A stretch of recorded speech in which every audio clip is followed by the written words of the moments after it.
Hello IGNOU students, welcome back to my channel mastering education today. आज की video में हम यूनिट 5 से स्टार्ट करेंगे, question 101, and I try to cover both unit 5 and unit 6 in one video. So video लंबी हो सकती है, स्टे विद मी। हम 100 क्वेश्चन, 100 नहीं 50 क्वेश्चन आई गेस कवर करेंगे, तो लंबी होएगी वीडियो। हिंदी इंग्लिश दोनों के लिए वीडियो होगी, तो आप लोग स्टार्ट कर सकते हैं। जो भी क्वेश्चन फैक्चुअल होगा ना, मैं बोल दूंगी कि वो फैक्चुअल है, वो आपको लर्न करना है, तो आपको साथ साथ लर्न कर लो ना।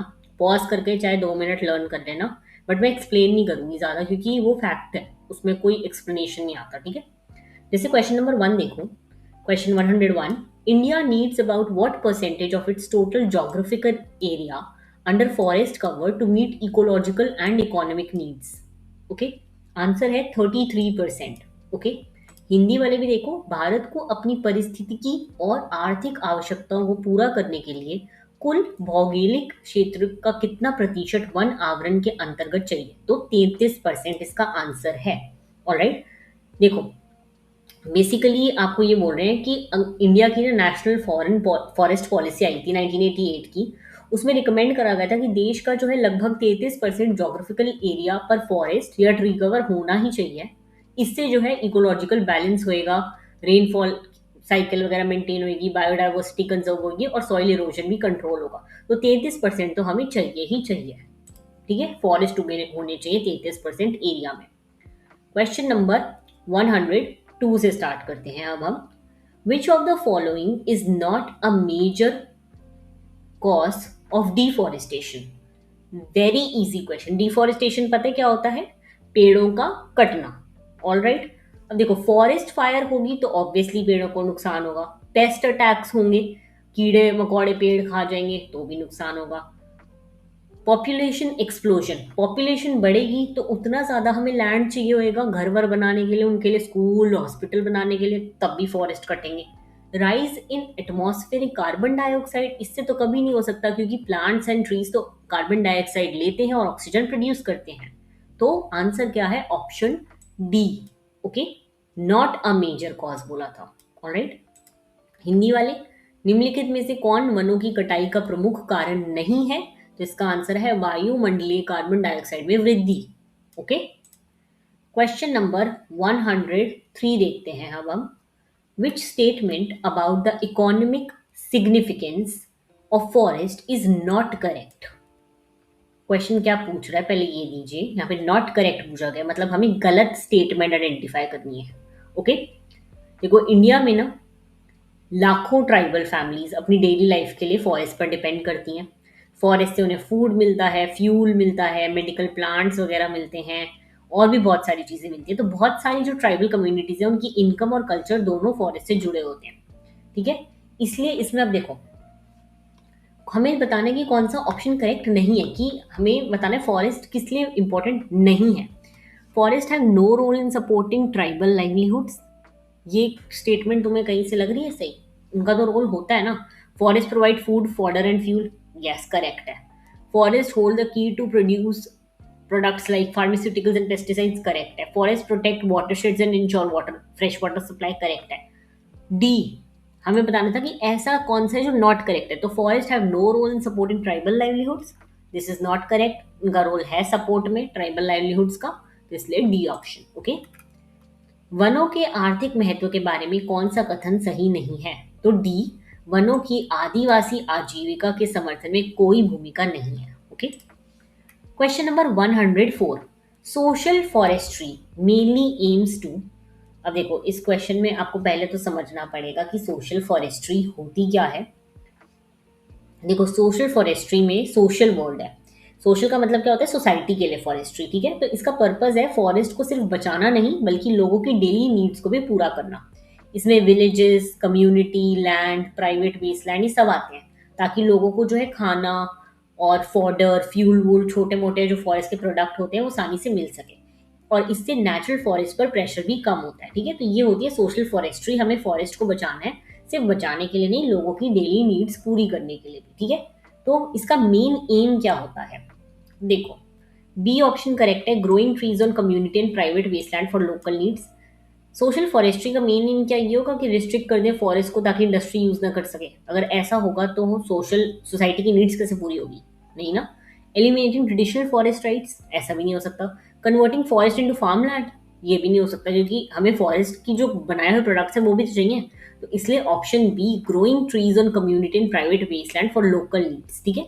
हम और पेड़ लगाएं ताकि लोकल लोगों की जो है, सोशल सोसाइटी की जो है नीड्स पूरी हो सके। ऑलराइट, हिंदी वाले भी ये क्वेश्चन देख लेंगे। सामाजिक वानिकी मुख्य रूप से किसका लक्ष्य रखती है? तो ऑप्शन नंबर बी, स्थानीय आवश्यकताओं के लिए सामुदायिक और निजी बंजर भूमि पर वृक्ष उगाना। Okay, question number 105, agro forestry का मतलब क्या होता है, ये पूछा गया आपसे, ठीक है।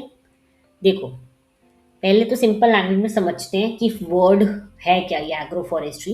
एग्रो का मतलब होता है एग्रीकल्चर, ओके, ये ध्यान रखना है। एग्रो का मतलब है एग्रीकल्चर और फॉरेस्ट्री का मतलब है ट्रीज या फिर फॉरेस्ट।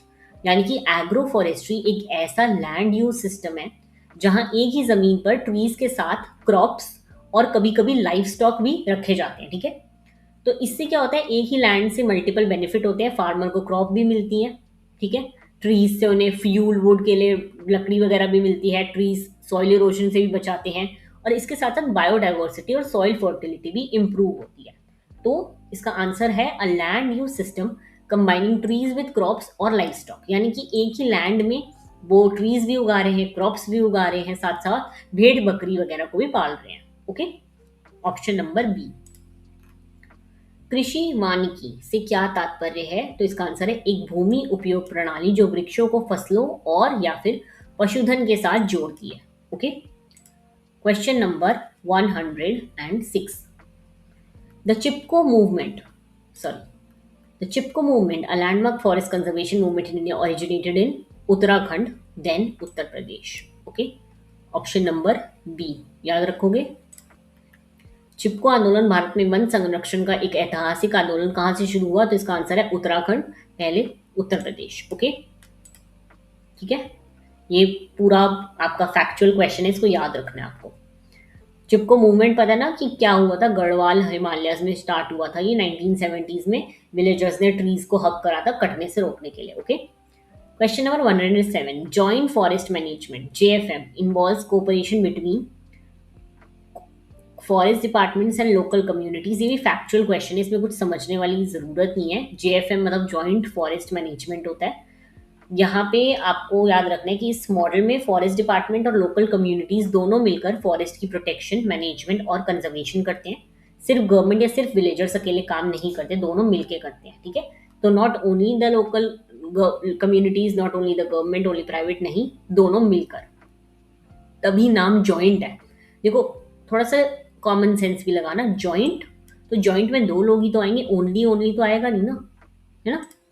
क्वेश्चन 107 हिंदी वाले देख लेंगे। संयुक्त वन प्रबंधन में संयोग किसके बीच होता है? तो वन विभाग और स्थानीय समुदाय।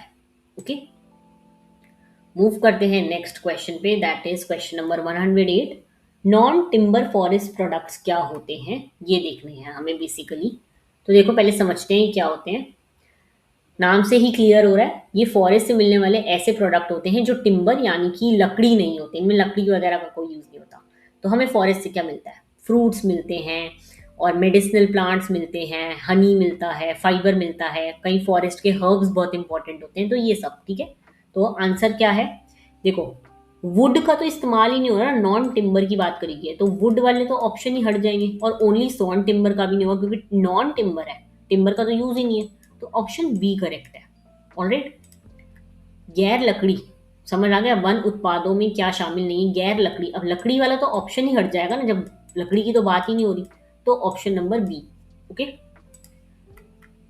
The national forest policy of India was adopted in 1988। Years वगैरह याद रखेंगे, ईयर्स में कुछ भी समझाने की मुझे नीड नहीं है क्योंकि फैक्चुअल क्वेश्चन है। ओके, भारत की राष्ट्रीय वन नीति कब अपनाई गई थी? 1988 में। ओके, इसमें बेसिकली जो है एनवायरमेंटल स्टेबिलिटी और कम्युनिटी, यानी कि एनवायरमेंट को प्रोटेक्ट करने की और कम्युनिटी का उसमें भाग लेने की बात करी गई थी। Okay, question number 110, which forest type is characterized by trees that shed leaves during a particular season? अब देखो, हमने ट्रीज की बात करी हुई है पहले भी, बट मैं आपको बता दूं इसका आंसर है डेसिडुअस फॉरेस्ट, ठीक है। समझ लेते हैं, थोड़ा सबके बारे में थोड़ा थोड़ा पढ़ लेते हैं।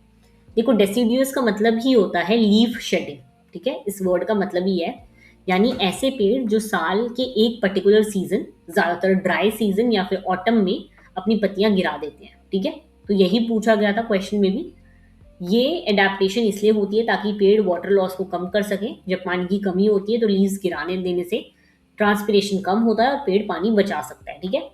सारे फॉरेस्ट के बारे में पढ़ लेते हैं। देखो एवरग्रीन का मतलब क्या होता है, देखो नाम से समझ आ रहा है हमेशा हरा भरा। तो इस फॉरेस्ट के ट्रीज एक साथ अपनी सारी पत्तियां नहीं गिराते। पुरानी लीव्स जो है धीरे धीरे गिरती रहती हैं और नई लीव्स आती रहती हैं, ठीक है। तो एवरग्रीन है ये। फिर कॉन्फिरस भी समझ लेते हैं क्या होते हैं।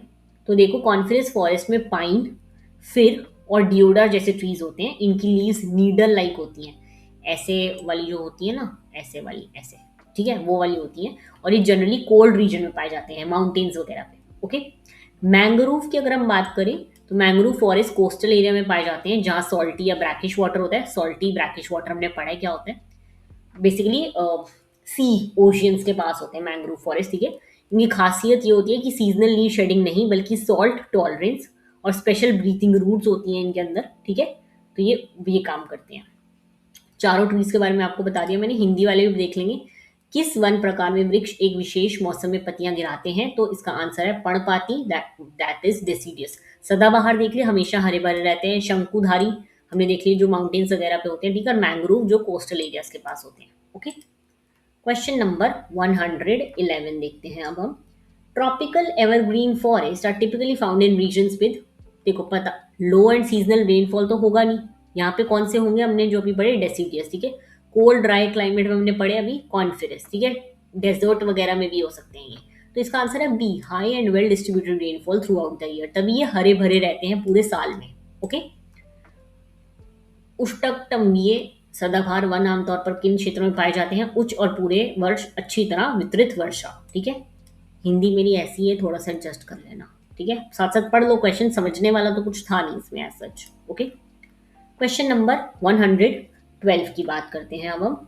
One Panchayat a traditional forest management institution prominently found in, कहाँ पाए जाते हैं वन पंचायत, उत्तराखंड में पाई जाती है, ध्यान रखना। देखो वन पंचायत होती क्या है ये भी समझ लो। ये ना एक विलेज लेवल पे होते हैं, फॉरेस्ट के जैसे प्रोटेक्टर होते हैं ये, ठीक है। तो ये इनका काम क्या होता है, बेसिकली इनका काम होता है कि हम लोग ट्रीज वगैरह को कटने से रोकेंगे और उनको प्रोटेक्ट करेंगे। तो ये सब इनका काम होता है, हिल रीजन्स में पाए जाते हैं उत्तराखंड के ये, okay.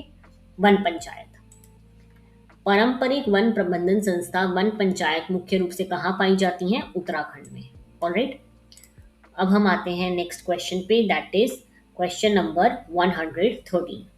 Shifting cultivation, a traditional agricultural practice affecting forest, is also known as, क्या कहा जाता है शिफ्टिंग कल्टीवेशन को, तो इसका आंसर है झुम कल्टीवेशन। बहुत बार पढ़ा होगा, हम लोगों ने स्कूल में भी पढ़ी है ये सब चीजें, ठीक है। देखो हिंदी वाले भी देख लो। स्थानांतरी कृषि जो वनों को प्रभावित करने वाली एक पारंपरिक कृषि प्रधान पद्धति है को और क्या कहा जाता है, तो इसका आंसर है झूम कृषि, ठीक है। समझते हैं, देखो शिफ्टिंग कल्टीवेशन क्या होता है। देखो शिफ्टिंग कल्टीवेशन एक ट्रेडिशनल फार्मिंग मेथड है जिसमें एक फॉरेस्ट एरिया को कुछ समय के लिए क्लियर करके खेती की जाती जाती है, ठीक है। जब उस जमीन की फर्टिलिटी कम हो जाती है तो लोग दूसरी जगह चले जाते हैं और वही प्रोसेस रिपीट करते हैं। इंडिया के जो है नॉर्थ ईस्ट रीजन में इस प्रैक्टिस को झूम कल्टीवेशन भी कहा जाता है, ठीक है, ध्यान रखना। दूसरा नाम शिफ्टिंग कल्टीवेशन का है झूम कल्टीवेशन, नॉर्थ ईस्ट में पाई जाती है। टेरेस फार्मिंग मैंने आपको बताया था सीढ़ियों की तरह होती है हमारी पहाड़ी इलाकों में, ठीक है। कॉन्टूर फार्मिंग भी आपको बताया था स्लोप की तरह करी जाती है, ये भी आपको वहीं मिलेगी पहाड़ों में। और मोनोकल्चर होते हैं एक ही तरह की क्रॉप उगाना या फिर एक ही ट्री की स्पीशीज उगाना, ऑलराइट। मूव करते हैं नेक्स्ट क्वेश्चन पे, क्वेश्चन नंबर 114।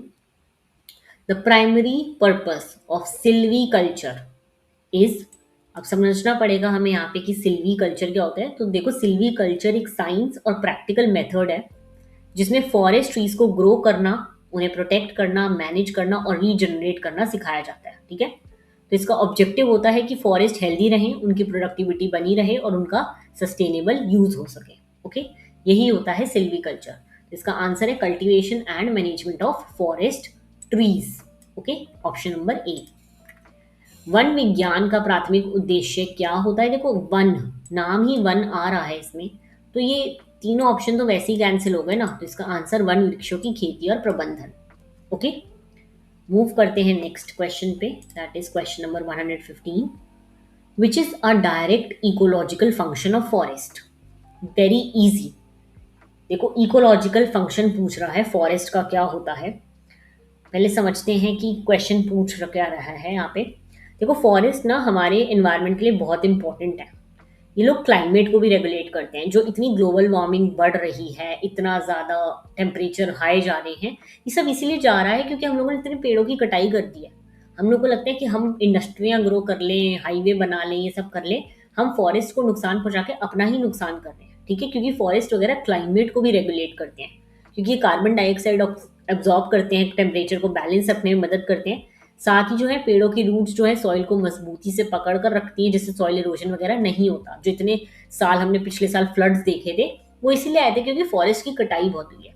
तो इसीलिए इसका आंसर है regulating climate and preventing soil erosion. Okay, देखो क्वेश्चन समझो, इकोलॉजिकल फंक्शन पूछ रहा है, फंक्शन पॉजिटिव ही पूछ रहा होगा फॉरेस्ट का। क्या फॉरेस्ट डेजर्टिफिकेशन करते होंगे? ऑब्वियसली नहीं। डिप्लीटिंग ग्राउंड वाटर, अब आपको इसमें कंफ्यूज हो सकता है, ठीक है, कि हाँ ग्राउंड वाटर में तो उगते हैं, नहीं ऐसा नहीं होता कुछ। हम ग्राउंड वाटर को डिप्लीट करते हैं, फॉरेस्ट नहीं।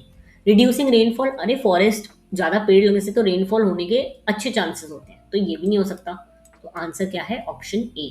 ऑलराइट, निम्नलिखित में से कौन सा वनों का प्रत्यक्ष पारिस्थितिकी कार्य है? तो ऑप्शन ए, जलवायु को नियंत्रित करना और मृदा अपरदन को रोकना। Okay, question number 116।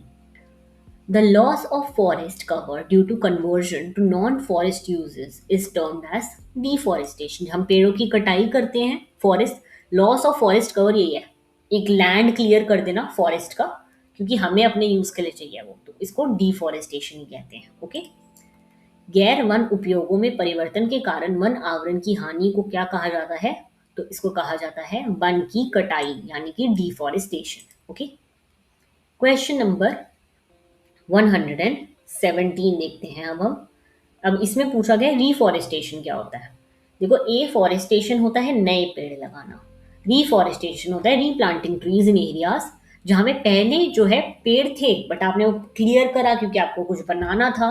अब आपका बीच में प्लान कैंसिल हो गया कि नहीं बनाना, तो वहां पे आपने फिर से पेड़ लगा दिए, तो इसे कहते हैं रीफॉरेस्टेशन। ओके, एफॉरेस्टेशन होता है नई जगह पे पेड़ लगाना। ठीक है, ध्यान रखोगे। क्वेश्चन नंबर 117, पूर्ण वर्ण रोपण से क्या तात्पर्य है?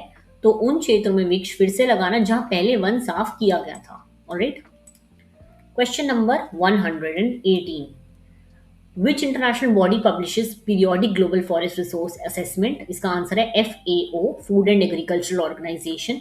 देखो, WHO हेल्थ से रिलेटेड है, IMF जो है आपकी फाइनेंस मॉनिटरी से रिलेटेड है, और WTO ट्रेड से रिलेटेड है। तो FAO food and agriculture organization जो है आपकी ग्लोबल फॉरेस्ट रिसोर्स असेसमेंट की रिपोर्ट्स वगैरह रखती हैं। बेसिकली ये बताते हैं कि कहाँ पे फॉरेस्ट के कवर चेंजेस हुए हैं, यानी कहाँ से पेड़ काटे गए, कहाँ लगाए गए, ये सब। ऑलराइट, मूव करते हैं नेक्स्ट क्वेश्चन पे, that is question number 119। Forest contribute to climate regulation mainly by acting as carbon sinks absorbing atmospheric. देखो, अब थोड़ा क्वेश्चन मैं तभी बताती हूँ कि ऑप्शंस को हटाओ। क्या फॉरेस्ट का न्यूट्रल रोल हो सकता है कि कार्बन कोई इफेक्ट ही नहीं? हम इतना तो बचपन से पढ़ते आ रहे हैं कि हम लोग ऑक्सीजन अंदर लेते हैं, कार्बन डाइऑक्साइड बाहर छोड़ते हैं, प्लांट्स कार्बन डाइऑक्साइड अंदर लेते हैं, ऑक्सीजन बाहर छोड़ते हैं, ये तो हमने पढ़ते आ रहे हैं। तो ये ऑप्शन डी तो हो ही नहीं सकता इसका आंसर। ठीक है, sources of carbon dioxide only, तो फॉरेस्ट का सिर्फ काम मेनली सिर्फ कार्बन डाइऑक्साइड है क्या? नहीं ना। सोर्स ऑफ मीथेन, कभी सुना है कि फॉरेस्ट वगैरह मीथेन प्रोड्यूस कर रहे हो? नहीं। ठीक है, मीथेन बेसिकली जो भी फायर वगैरह होती है उससे रिलेटेड है, गैस। ठीक है, तो ये क्या करते हैं, इनका काम क्या है? Basic carbon sinks absorbing atmospheric CO2, photosynthesis में ही कार्बन डाइऑक्साइड अब्जॉर्ब करते हैं, ऑक्सीजन प्रोड्यूस करते हैं, यही इनका मेन फंक्शन है। ओके, तो ये हम बचपन से पढ़ते आ रहे हैं।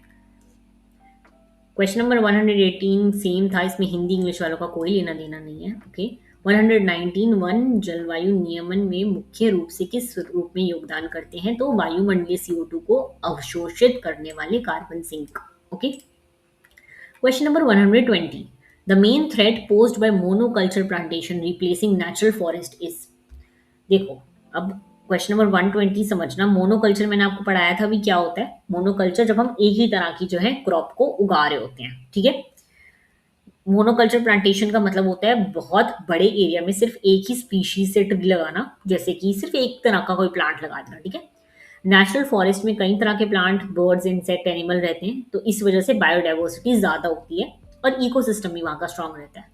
लेकिन मोनोकल्चर प्लांटेशन में सिर्फ एक ही स्पीशीज होने के कारण बायोडाइवर्सिटी कम हो जाती है, और अगर कोई डिसीज या पेस्ट अटैक करे तो सारी प्लांटेशन खराब होगी, क्योंकि वहां पे और कुछ है ही नहीं ना इकोसिस्टम में।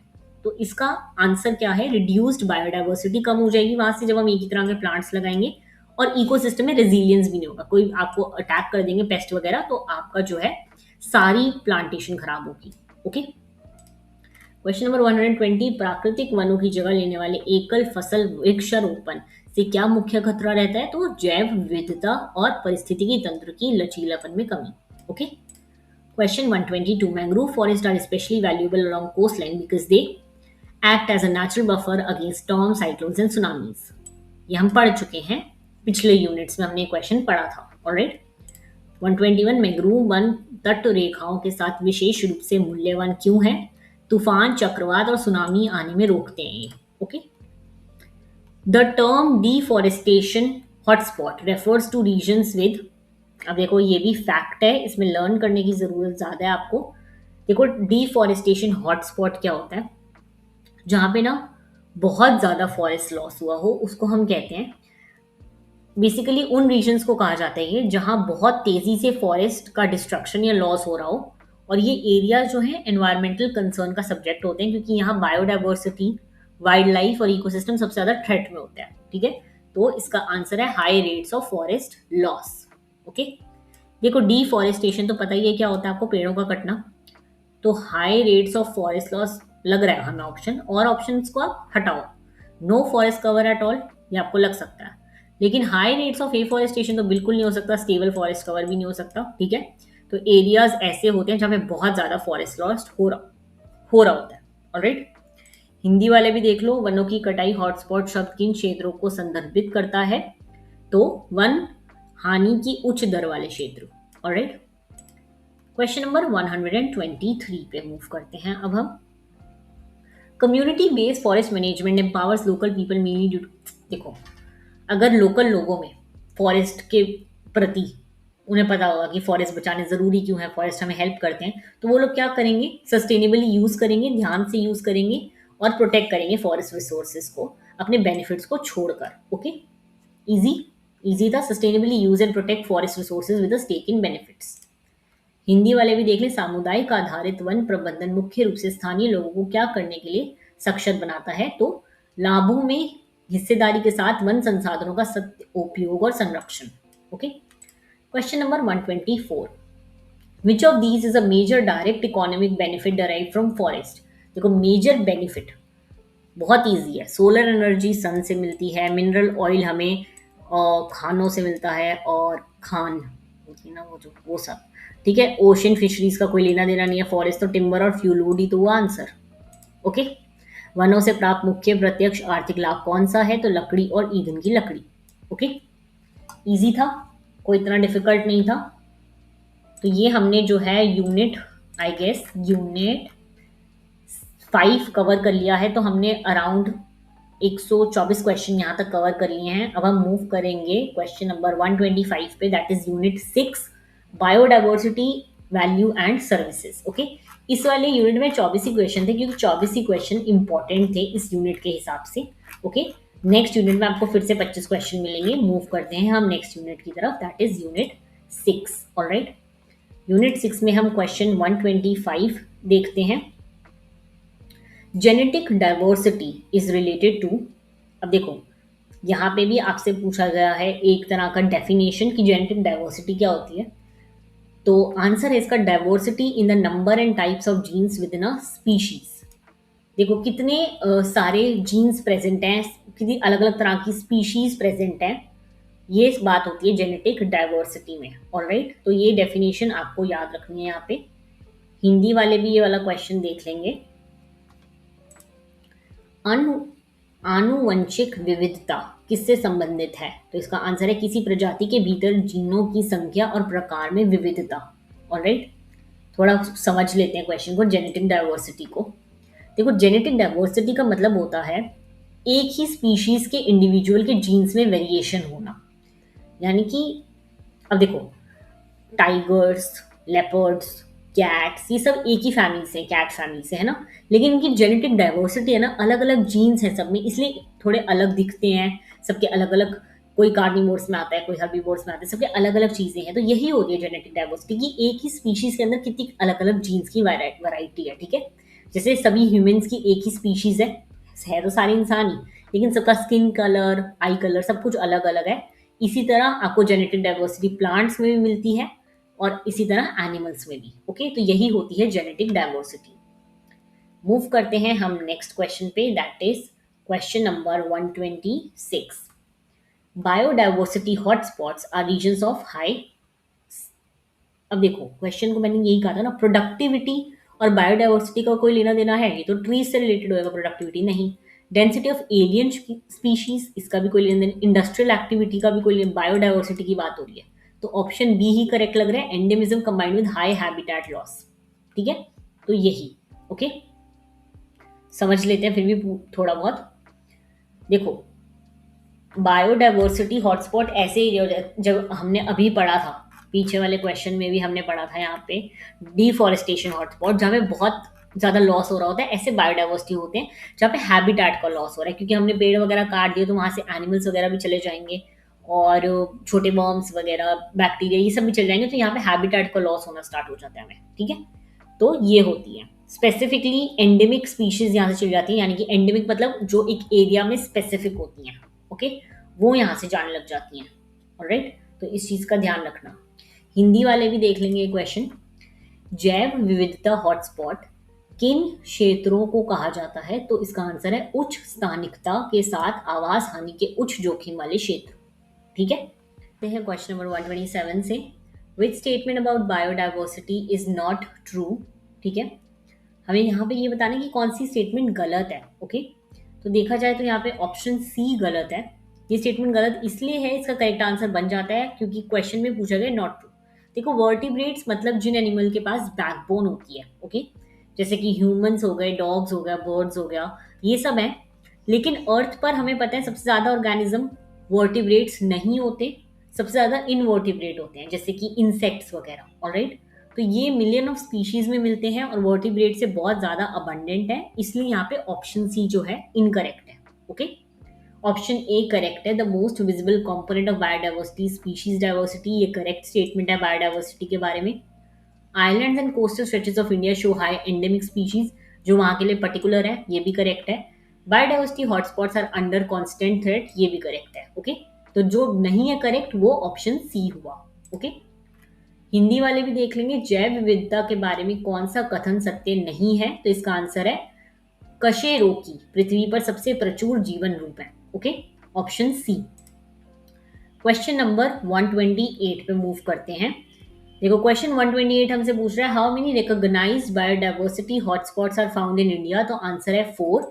Okay, the Himalayas, western Ghats, Indo Burma region and Sundaland. ठीक है, ये 4 ऐसे हैं जिन्हें हम बायोडाइवर्सिटी हॉटस्पॉट्स कहते हैं। आपको ये फैक्चुअल क्वेश्चन है, इसमें कोई भी आपको ऐसे याद करने वाला, मतलब समझने वाली जरूरत नहीं है, तो आपको ये चीज याद रखनी है। ओके, हिंदी वाले भी ये अलग क्वेश्चन देखेंगे। भारत में कितने मान्यता प्राप्त जैव विविधता हॉटस्पॉट पाए जाते हैं? तो इसका आंसर है 4। ओके, अब हम बढ़ते हैं नेक्स्ट क्वेश्चन की तरफ, that is question number 129। 3 main levels of biodiversity are. देखो, बायोडाइवर्सिटी 3 मेन लेवल्स की होती है, that is genetic, species and ecosystem.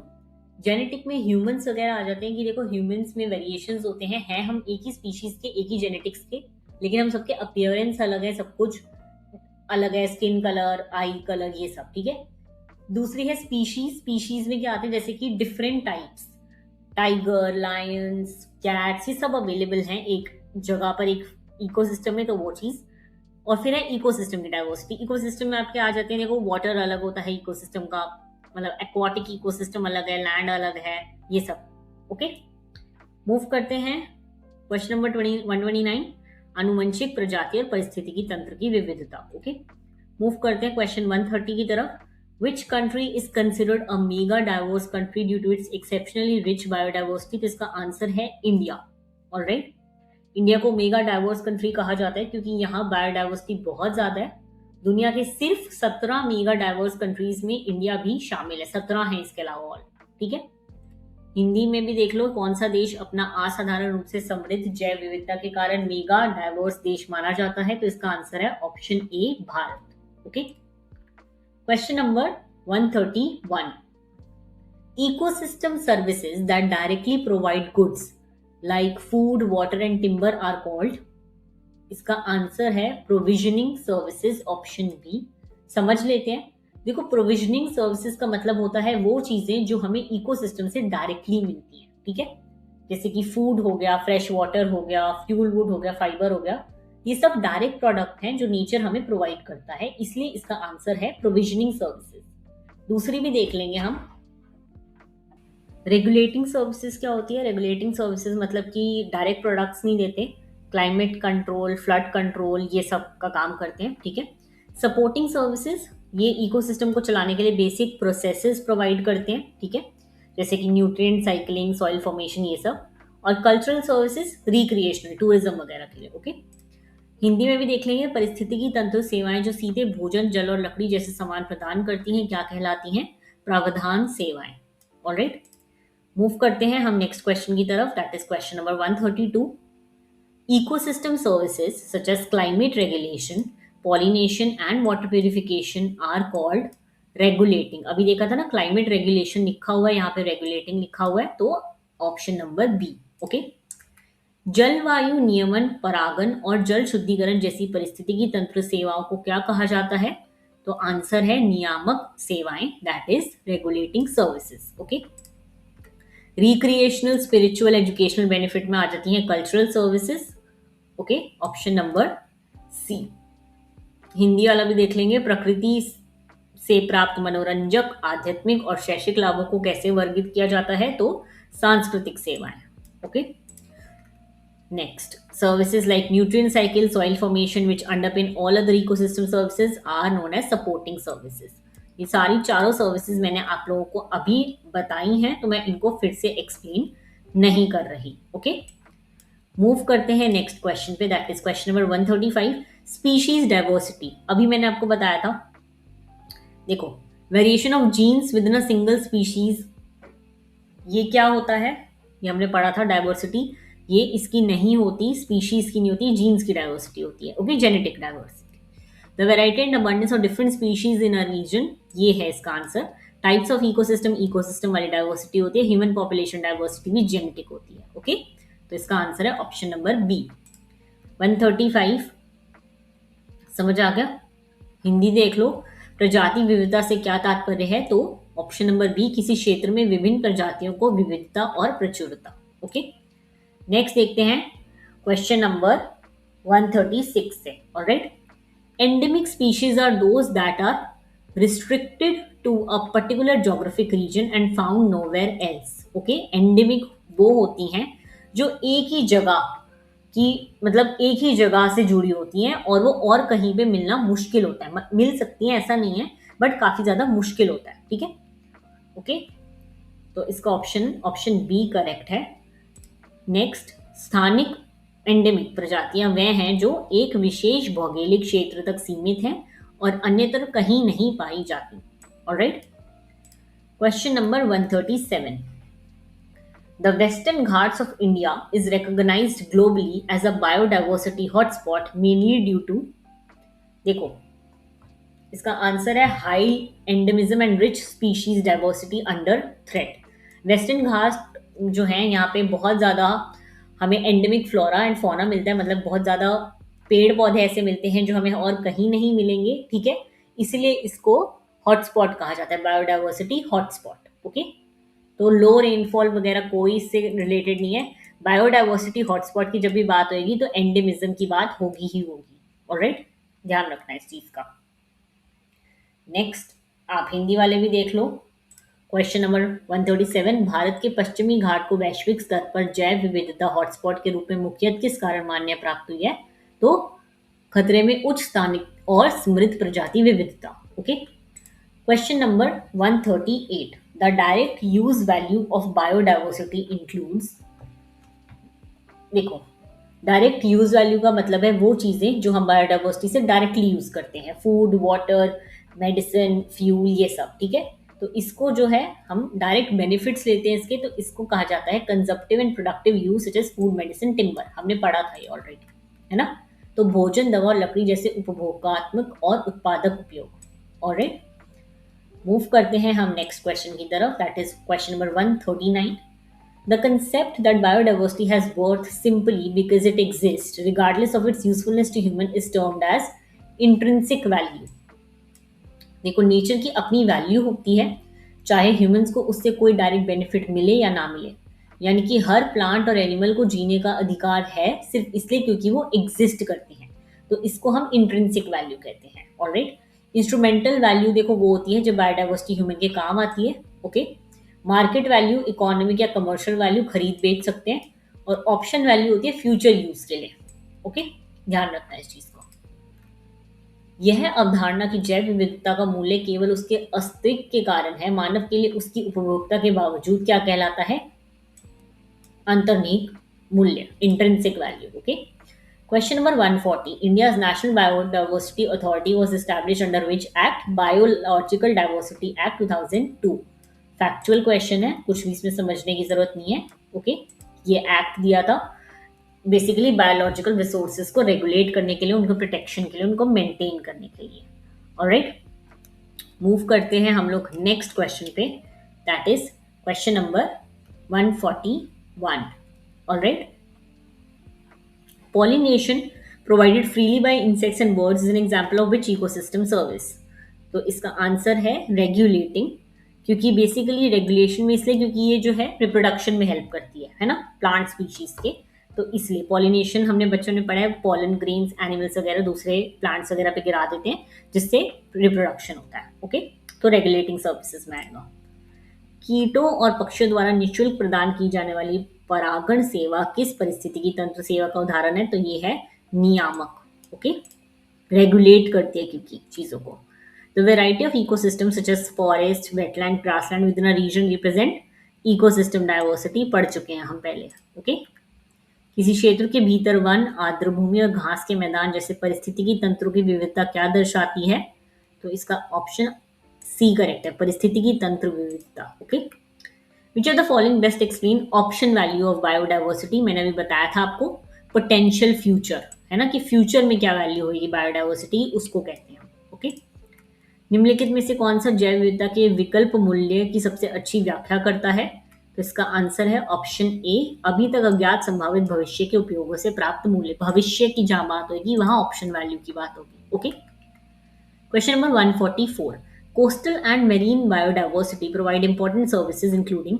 देखो, कोस्टल और मरीन की बात हो रही है, पानी के पास, ओशियन, रिवर्स, इनकी बात हो रही है। नो इकोलॉजिकल फंक्शन ऑप्शन नहीं होएगा, डेजर्ट फार्मिंग भी नहीं होएगा, मिनरल एक्सट्रैक्शन भी नहीं होगा, क्योंकि हम बायोडाइवर्सिटी की बात करें। तो fishery, coastal protection and tourism दिख रहा है हमें, फिशरीज और कोस्टल का हमें दिख रहा है, coastal protection, coastal. Okay, Hindi वाले भी देख लेंगे। तटीय और समुद्री जैव विविधता कौन सी महत्वपूर्ण सेवाएं प्रदान करती है? तो मत्स्य पालन, तटीय सुरक्षा और पर्यटन। Okay, question number 145, the convention that specifically addresses conservation and sustainable use of biodiversity globally is convention on biological diversity, CBD। Okay, 1992 के रियो समिट में हुआ था ये, बेसिकली बायोडाइवर्सिटी के कंजर्वेशन के लिए। ओके,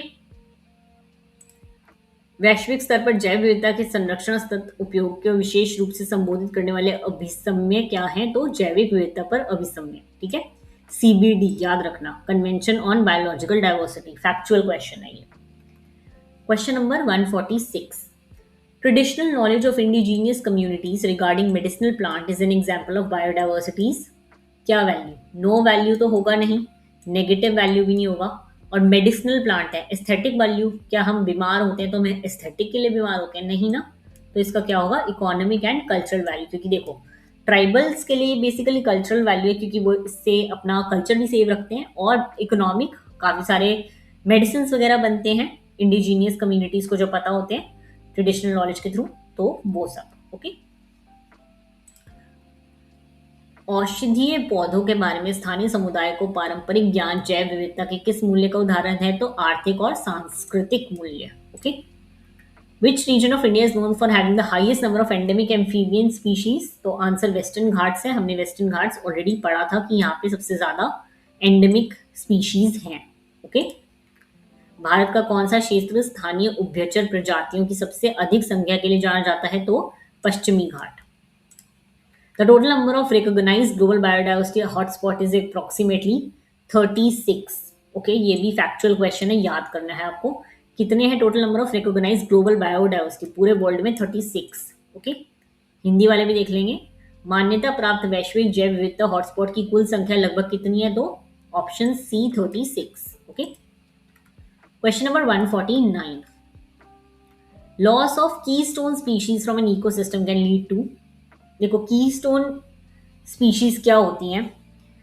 ये ऐसी होती हैं जो एक इकोसिस्टम के लिए बहुत ज़्यादा इंपॉर्टेंट होती हैं। ठीक है, अगर ये स्पीशीज खत्म हो जाएगी तो इससे बहुत ज़्यादा जो है इकोसिस्टम में फर्क पड़ सकता है, जैसे कि जो आपकी फूड चेन वगैरह होती है उसमें। ठीक है, तो इसका आंसर है disproportionately large disruptive effects on ecosystem structure. Basically ऐसी स्पीशीज वगैरह जो कहीं के लिए बहुत इंपॉर्टेंट है। ओके, जैसे कहीं अमेजोन रेन फॉरेस्ट है, ये सब है, अगर यहाँ से कोई पर्टिकुलर स्पीशीज खत्म हो जाएगी तो उसका इम्पैक्ट बहुत ज़्यादा पड़ेगा। ओके, उन्हीं को हम की स्टोन स्पीशीज कहते हैं। की वर्ड से ही आपको समझ आना चाहिए, जो वहाँ के लिए बहुत इंपॉर्टेंट है। ओके, किसी पारिस्थितिकी तंत्र से एक कीस्टोन प्रजाति की हानि किस और ले जा सकती है? तो पारिस्थितिकी तंत्र की संरचना पर अत्यधिक बड़े विघटनकारी प्रभाव। ओके, तो अब हमने देखो यूनिट 6 भी कंप्लीट कर लिया, यूनिट 5 और 6 हमने इस वीडियो में कवर कर लिए हैं। अब यूनिट 7 और 8 मैं आगे वाले एक वीडियो में कवर कर दूंगी। I try to post the video आज ही, क्योंकि आप लोगों का पेपर है फिर 2 दिन बाद। तो वो तब तक के लिए मिलते हैं नेक्स्ट वीडियो में। All the very best, thank you so much.